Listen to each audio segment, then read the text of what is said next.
Eu vou compartilhar com vocês um texto muito conhecido por todos nós, que se encontra em 1 Samuel. Abra sua Bíblia, por favor. Tu és meu. Saudade da minha xícara da Chema.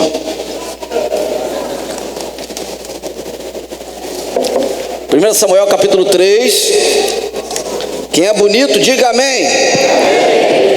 Quem é feio, diga misericórdia. Tem uns feios aí, meu irmão. Acharam? 1 Samuel capítulo 3. Você pode ficar assentado como você está em reverência ao Deus da palavra, porque eu vou estar lendo esse texto bíblico que diz assim. 1 Samuel capítulo 3, que diz: o menino Samuel ministrava perante o Senhor sob a direção de Eli. E naqueles dias raramente o Senhor falava, e as visões não eram frequentes. Certa noite Eli, cujos olhos estavam ficando fracos, já não conseguia mais enxergar. Estava deitado em seu lugar de costume, e a lâmpada de Deus ainda não havia apagado. E Samuel estava deitado no santuário do Senhor, onde se encontrava a arca de Deus. Então o Senhor chamou a Samuel, dizendo: Samuel, Samuel. E Samuel respondeu: estou aqui, eis-me aqui. E Samuel correu a Eli e disse: por que você me chamou, Eli? Eli, porém, disse: Samuel, eu não te chamei não, Samuel. Volte para lá, vai se deitar. E Samuel foi e se deitou. No verso 6, o Senhor chamou a Samuel e disse novamente: Samuel, Samuel. E Samuel disse: estou aqui, Eli, o Senhor me chamou. E ele disse: meu filho, de novo eu não te chamei, volte a deitar-se. Verso 7. Ora, Samuel ainda não conhecia a voz do Senhor, porque a palavra do Senhor ainda não lhe havia sido revelada. E o Senhor chamou a Samuel pela terceira vez: Samuel, Samuel. E ele se levantou e foi até Eli pela terceira vez e disse: Eli, eu estou aqui, por que o Senhor me chamou? E Eli percebeu que quem estava chamando era o Senhor, e disse para Samuel: Samuel, vai deitar-te, e se te chamar de novo, agora pela quarta vez, aprenda e responda: fala, Senhor, porque o teu servo ouve. Samuel foi deitar, e logo o Senhor voltou a chamá-lo como das outras vezes e disse: Samuel, Samuel. E ele disse: fala, Senhor, porque o teu servo ouve. Amém? Tu és meu. Meu querido, nesta noite eu gostaria de compartilhar com vocês acerca desse episódio do Antigo Testamento. É o final da época de Juízes. É um período em que o povo se reúne e deseja um rei. Surge então, no santuário de Deus, uma família de Eli, com os filhos Ofni e Finéias, que cuidavam das coisas do Senhor. É como se hoje, na Chema, Eli estivesse morando aqui no colégio, como os atalaias, tomando banho, agilizando tudo. Ali morava Eli, que era juiz, que era sacerdote, e ali estavam os filhos dele, Ofni e Finéias, que da linha eram sacerdotezinhos, estavam sendo criados para serem pastores daquela época, líderes. E de repente, nesse contexto, no capítulo 1, surge um casal, Ana e Eucana. E Ana não tinha filhos, mas Ana tinha um sonho. E o sonho de Ana era ter um filho. Olhe para mim, meu querido, eu não sei qual é o seu sonho, eu não sei o que você deseja, Mas Ana tinha um sonho, ela desejava, ela sonhava ter filhos. E a rival dela, Penina, ficava falando: eu tenho filho e você não tem. Ela chorava daqui, chorava de lá, não tinha filhos. O maridão dela, Eucana, chegou a falar: meu amor, eu sou como 10 filhos para você.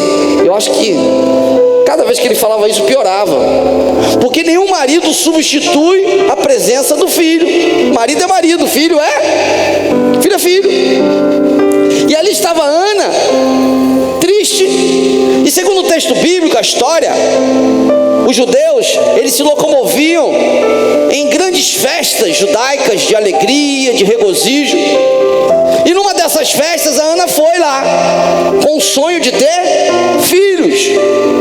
E chegando lá no santuário, chegando lá no local onde ele estava, apresentou oferta, tudo bonitinho. Mas Eli, que era o responsável, o sacerdote, o juiz, vamos colocar o pastor daquela igreja, daquela comunidade, estava observando a todos e notou que Ana estava diferente das outras mulheres. Ele olhou para Ana e pensou, e não só pensou, ele falou, ele expressou. Ele chamou Ana e falou: Ana, você está embriagada por quê? Você tomou um ipioca, tomou um 51, por que você está assim, falando diferente? Aí a Ana falou: pastor, na época, sacerdote, eu não estou embriagada não.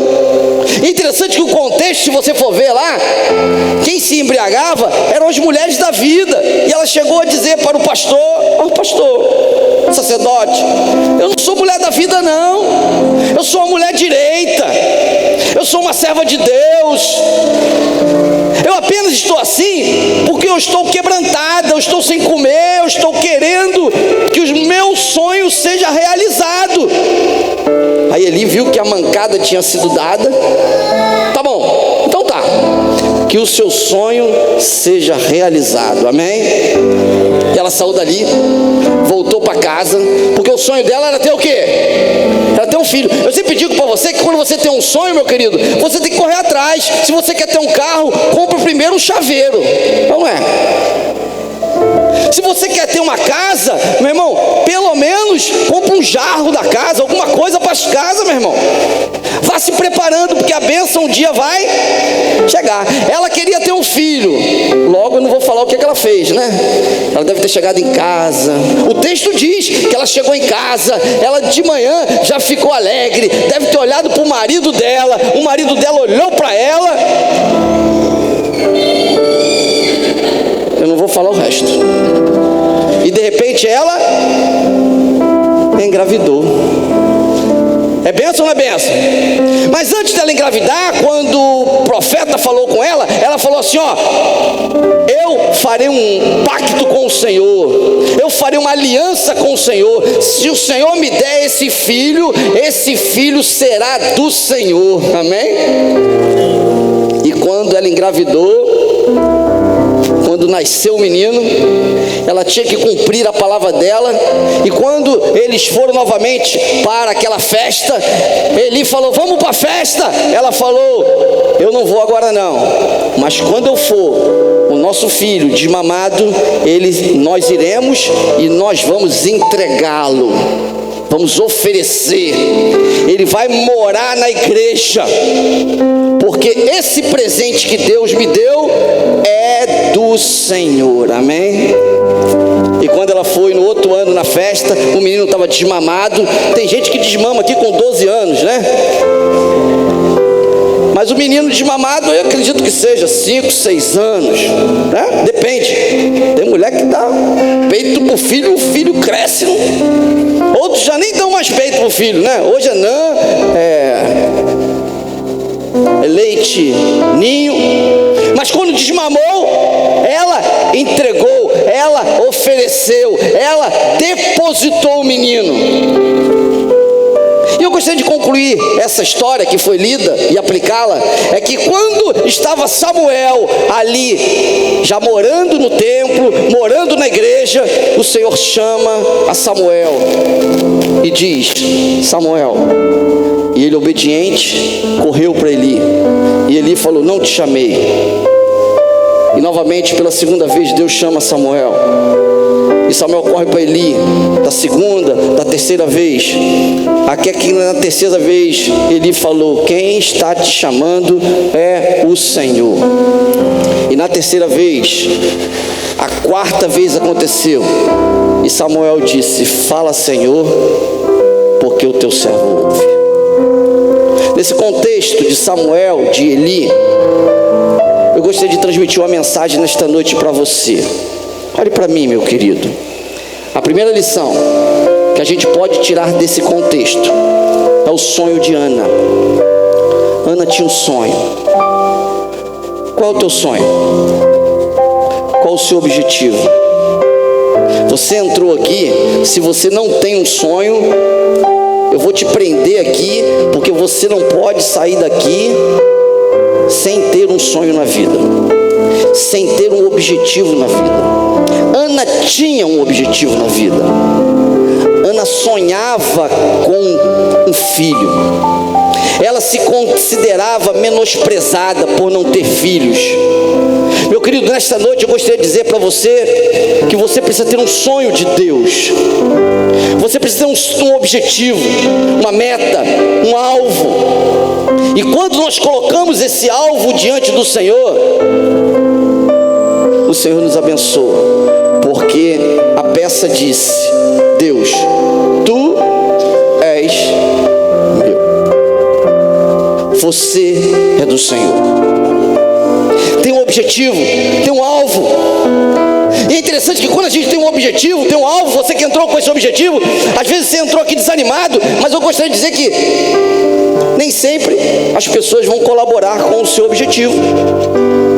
Aqui, o marido não colaborava. Aqui, o pastor não colaborava.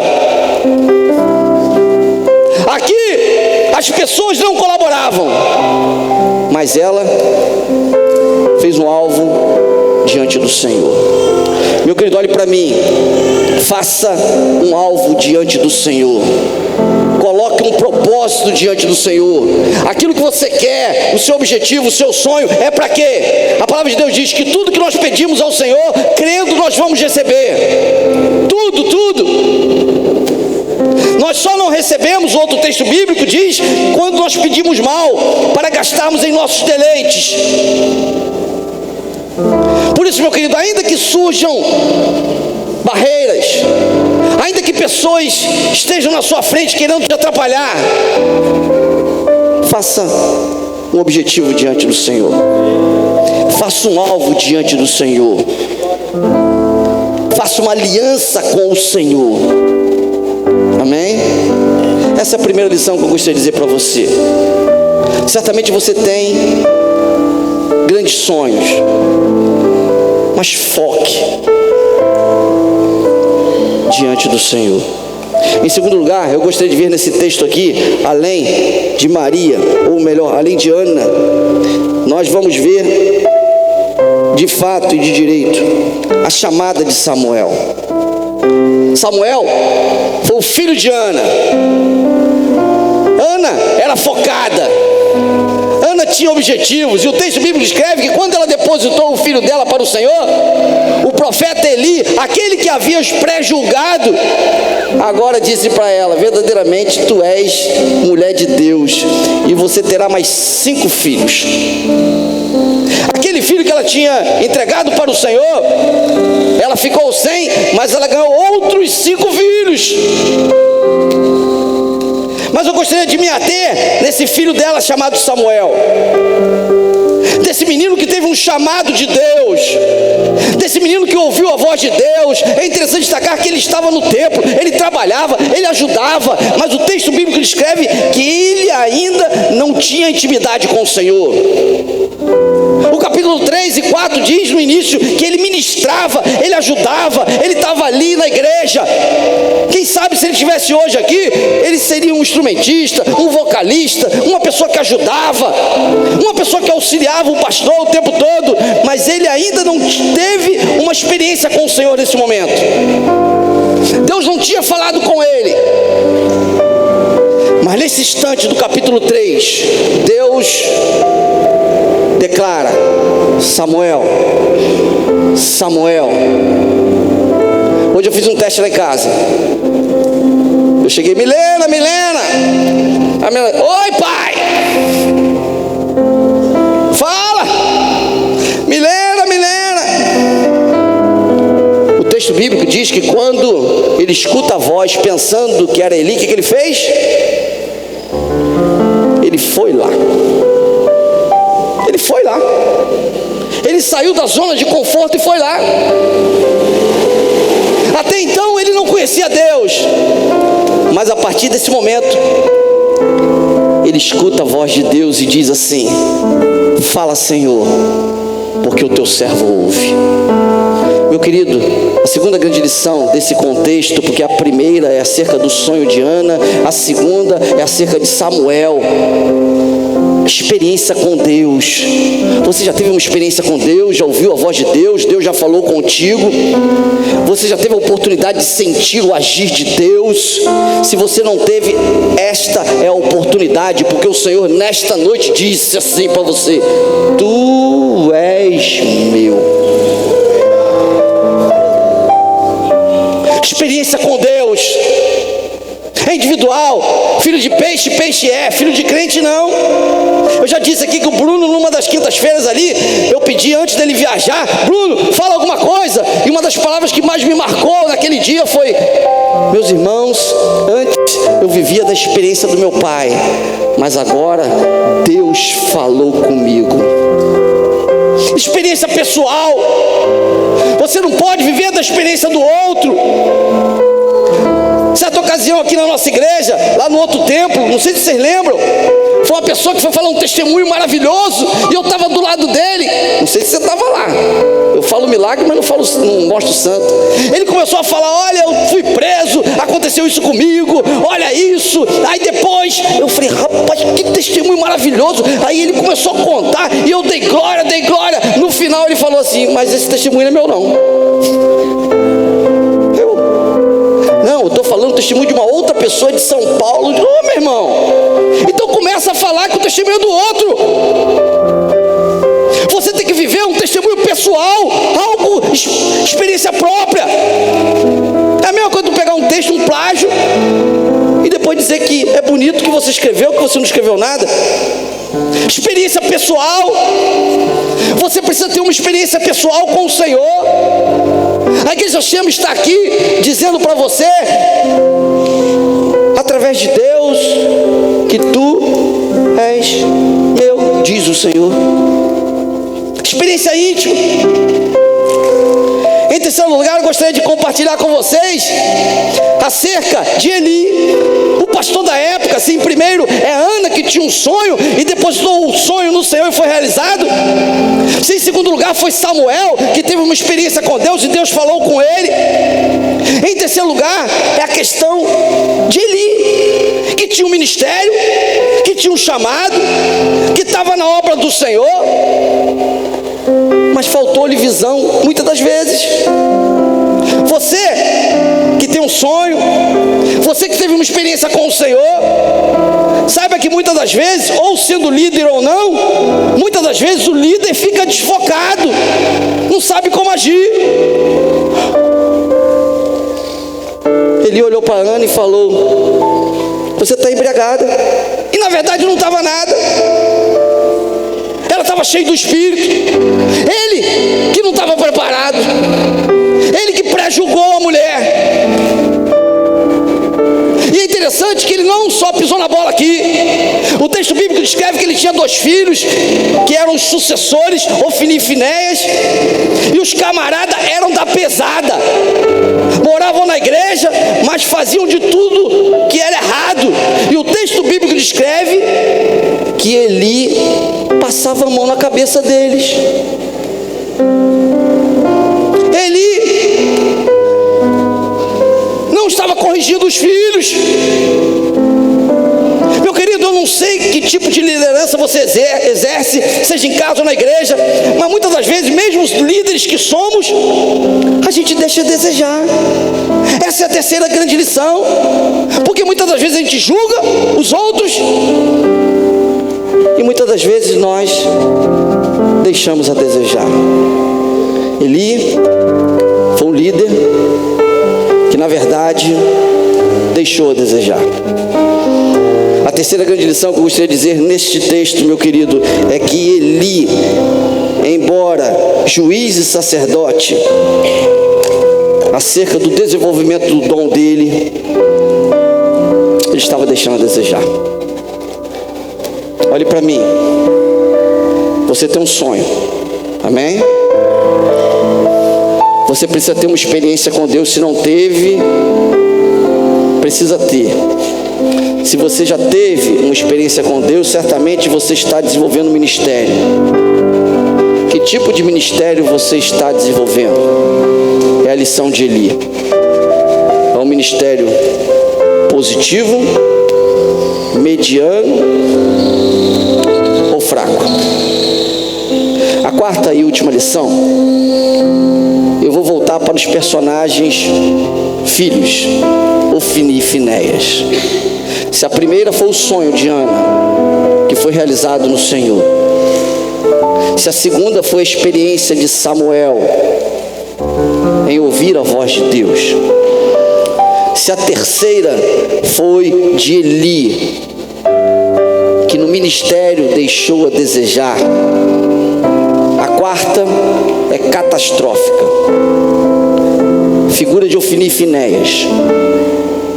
Veja na sua Bíblia, que eu vou ler uns textos bíblicos desses dois jovens, que diz assim, lá no capítulo 2, de 12 em diante: os filhos de Eli, 1 Samuel 2:12, eram ímpios, não se importavam com o Senhor, não cumpriam os deveres do sacerdote com o povo.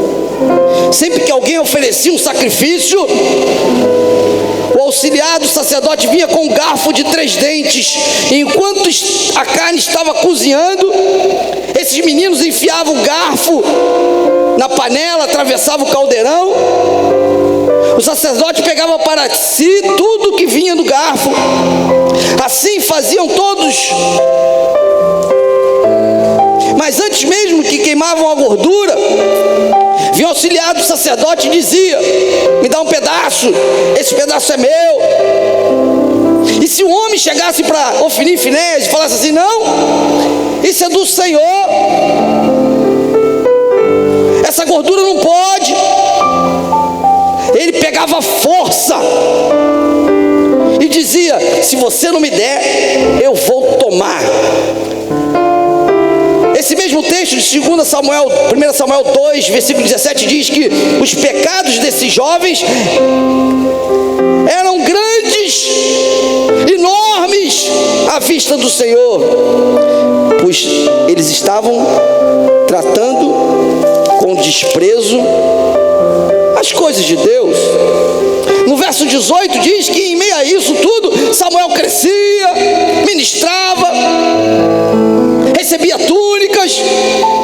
No verso 21 desse capítulo diz que o Senhor foi bondoso para com Ana, deu 3 filhos, deu 2 meninas, no total de 5. Samuel crescia. Mas o texto bíblico descreve, lá no finalzinho do verso 25, os filhos, 22, se deitavam com as mulheres. Os filhos faziam o que era errado. No verso 25, não deram atenção à repreensão do seu pai. E assim, o Senhor queria destruí-los. Meu querido, o pecado estava enraizado naquela igreja, através da liderança dos sacerdotes, dos filhos de Eli. Pecado.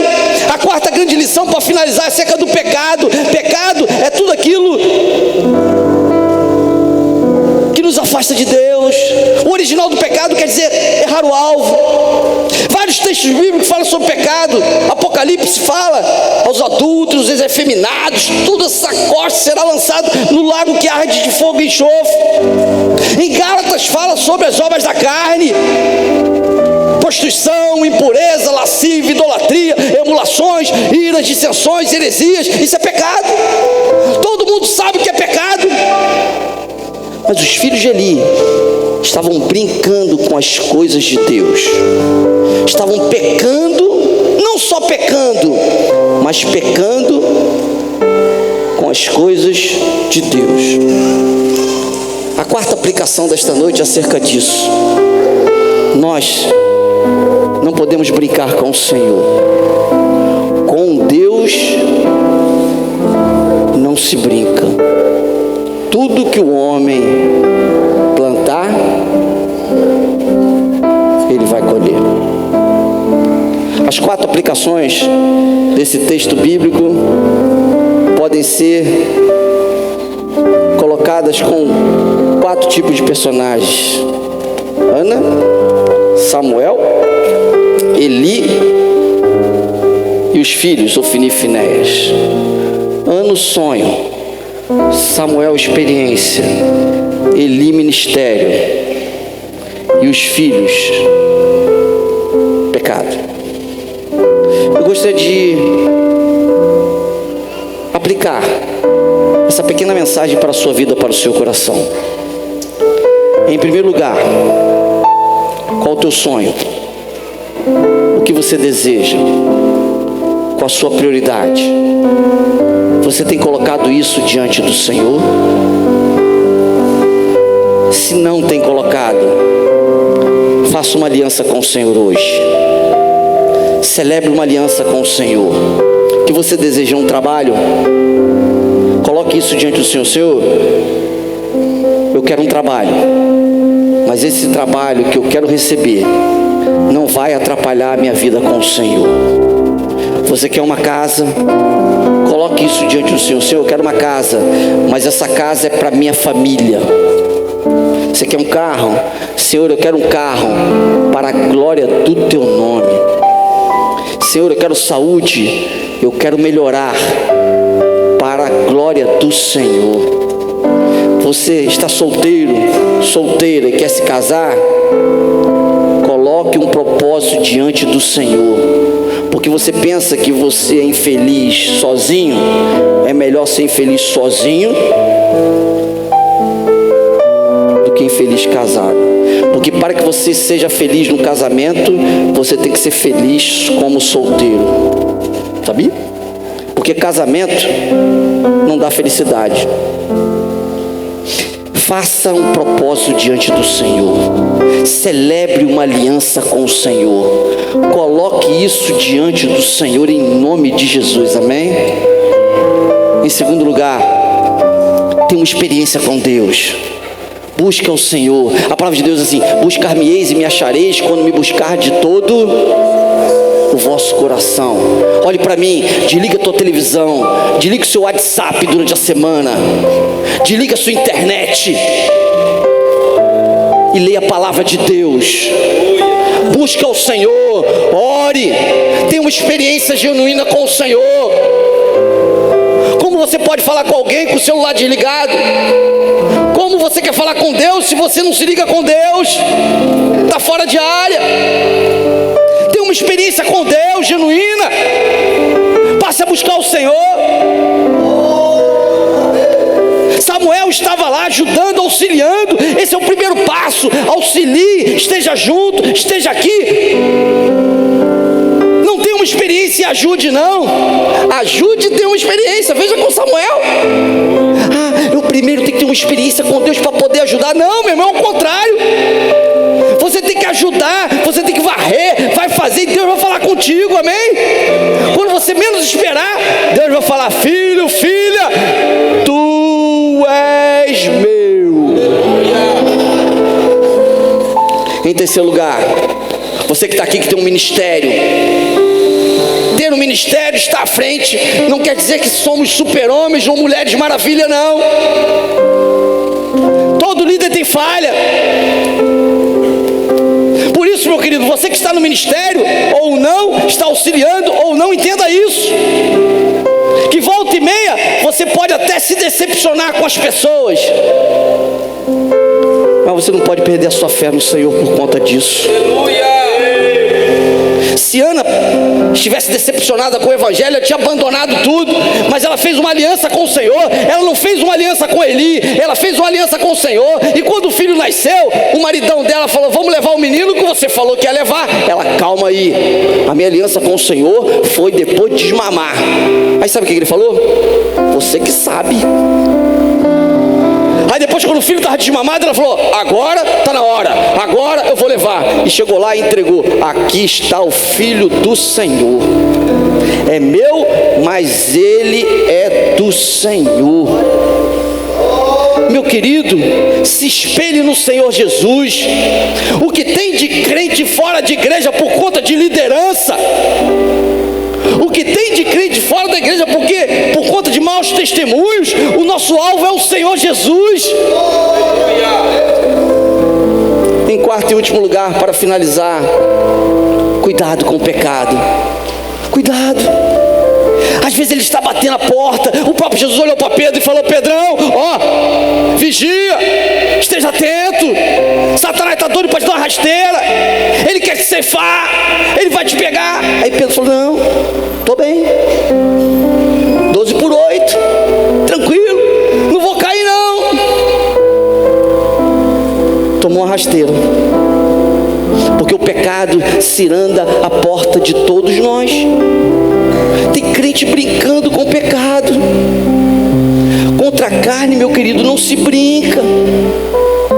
Se você era alcoólatra, você não pode ver um vinhozinho que você fica doidão. Se você fumava, meu irmão, na hora do culto tu fica lá atrás, que se chegar um negócio desse aqui tu fica loucão. Fuja do pecado, fuja da carne.